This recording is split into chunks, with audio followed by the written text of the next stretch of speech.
नमस्कार मित्रों, आज हम बात करने जा रहे हैं अफ्रीका महाद्वीप के बारे में कि किस तरह से अफ्रीका महाद्वीप की आज ऐसी हालत हो गई है और अफ्रीका महाद्वीप आज के समय में क्यों आखिर सारे देशों से ज़्यादा गरीब और पिछड़ा बन चुका है। यहाँ तक कि अफ्रीका को इस पूरी दुनिया का सबसे गरीब महाद्वीप भी कहा जाता है, क्योंकि अफ्रीका में 28 से भी ज़्यादा ऐसे देश है जो हद से भी ज़्यादा गरीब है। यहाँ तक कि 35.5% अफ्रीका की जो जनता है वो गरीबी की रेखा के अंदर आती है। दोस्तों, अफ्रीका महाद्वीप की इतनी बुरी हालत है कि जब आप अफ्रीका के सारे देशों की इकोनॉमी को एक साथ जोड़ते हैं तो फिर आपको जीडीपी का जो नंबर देखने को मिलता है वो 3.1 ट्रिलियन तक पहुंचता है। और वहीं पर ही आज के समय की पांचवी सबसे बड़ी आर्थिक शक्ति जो विश्व में है वो भारत है, जिसकी अकेले की जीडीपी जो है वो 3.70 ट्रिलियन डॉलर्स है। और दोस्तों, ये उदाहरण जो है वो एक देश बनाम महाद्वीप के बीच में हुआ है, जिसकी मदद से हम आपको यह समझाना चाहते हैं कि अफ्रीका की आज के समय में कितनी बुरी हालत है।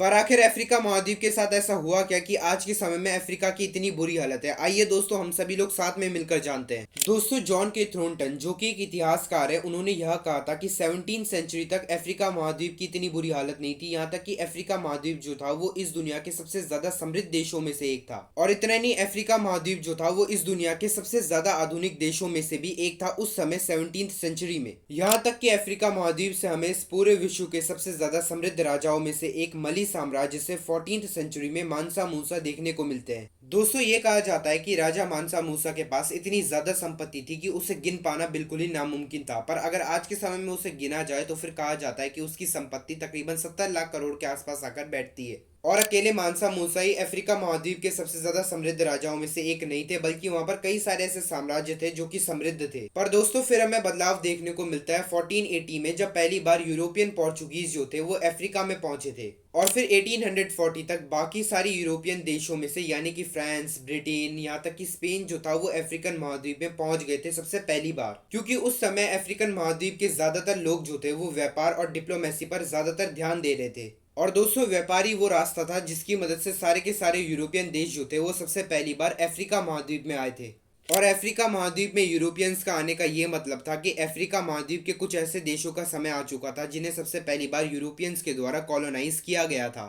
और वह सभी देश थे मोरक्को, लीबिया, तुनीशिया, अल्जीरिया, और इन सभी को पहले फिनोशियन कॉलोनीज कहा जाता था। दोस्तों, अफ्रीका का सबसे पहले किसी महाद्वीप में आना, फिर उस महाद्वीप के एक देश को कॉलोनाइज करना और फिर उस महाद्वीप के देश में क्या क्या बदलाव देखने को मिलते हैं, ये हम भारत वालों से ज्यादा बढ़िया और कौन जान सकता है। और दोस्तों, हुआ भी कुछ ऐसा। यूरोपियन कॉलोनीज जो कि अफ्रीका महाद्वीप में थी, वह उस देश की सारी संपत्ति जो थी वो यूरोपियन देशों में भेजी जाती थी। और इतने नहीं, उस देश के सारे रिसोर्सेज को यूरोपियन कॉलोनाइज देशों के लिए इस्तेमाल किया जाता था। वहीं पर ही दोस्तों, यूरोपियन कॉलोनाइजेशन जहाँ जहाँ पर हुए हैं वहाँ पर हमें बहुत ज़्यादा बदलाव देखने को मिले हैं। और वैसे ही बदलाव जो थे वो अफ्रीका महाद्वीप में भी आने लग गए थे, जैसे कि एनवायरमेंटल डिग्रेडेशन का होना, कई सारी बीमारियां जो यूरोप से अफ्रीका में आकर फैल गई थी, इकोनॉमिक अस्थिरता, जटिल प्रतिद्वंदिता और मानवता अधिकारों का उल्लंघन हमें सभी यूरोपियन कॉलोनाइज कंट्रीज में देखने को मिलता है। और यह सभी बदलाव जो है हमें उन सभी यूरोपियन कॉलोनाइज देशों में देखने को मिलते हैं जहां पर यूरोपियन कॉलोनाइजेशंस जो थे वो बहुत ही लंबे समय तक अपनी पकड़ बनाए रखे थे। इन सभी के साथ ही सबसे बड़ा और सबसे खतरनाक नियम जो था वो अफ्रीकन लोगों के ऊपर लगाया गया था,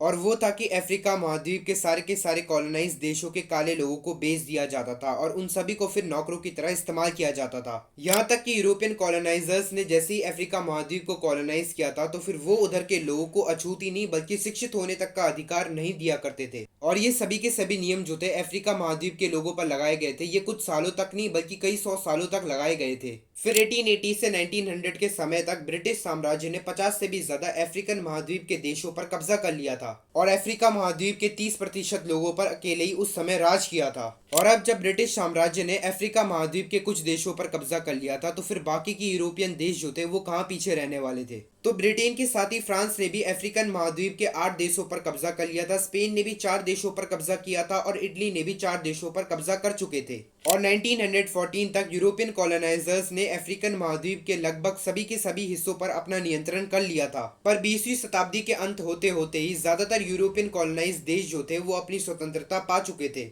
दोस्तों, अफ्रीकन महाद्वीप जो है वो इस दुनिया का सबसे गरीब महाद्वीप है, पर इसका मतलब ये बिल्कुल भी नहीं है कि अफ्रीका जो है वो हर एक चीज में एकदम नीचे है, बल्कि कुछ ऐसी भी चीजें जिसमें वो पूरी दुनिया से नंबर 1 पे है। जैसे कि पूरी दुनिया में हीरे जो है वो 66.4% अफ्रीकन महाद्वीप से ही आते हैं। और दुनिया का 40% सोना जो है वो अफ्रीकन महाद्वीप में है। यहाँ तक कि 90% क्रोमियम और प्लेटिनम जो है वो अफ्रीकन महाद्वीप से ही आता है। इस पूरे विश्व का सबसे बड़ा कोबाल्ट, हीरो, प्लेटिनम, यूरेनियम का सबसे बड़ा भंडार जो है वो और कहीं पे नहीं बल्कि अफ्रीका महाद्वीप में ही है। पर फिर भी इतनी सारी चीजों में नंबर 1 होने के बावजूद भी अफ्रीकन महाद्वीप जो है वो डेवलपमेंट क्यों नहीं कर पा रहा है और आज के समय में वो इतना ज्यादा अनडेवलप्ड क्यों है, आइए हम सभी लोग साथ में मिलकर ये भी जान लेते हैं। दोस्तों, अफ्रीकन महाद्वीप इस विश्व की एक ऐसी जगह है जहाँ पर आपको प्राकृतिक और मानव रिसोर्स के साथ ही बहुत ही कमाल का कल्चर, इकोलॉजिकल और इकोनॉमिक डाइवर्सिटी के साथ ही अंडर डेवलपमेंट भी देखने को मिलता है। और इसकी सबसे बड़ी वजह है अफ्रीकन महाद्वीप के देशों की मिलिट्री तानाशाही, करप्शन, सिविल अनरेस्ट और लड़ाई, अंडर डेवलपमेंट और बहुत ही गरीबी की वजह से अफ्रीकन महाद्वीप जो है वो आज भी अंडर डेवलप्ड ही है।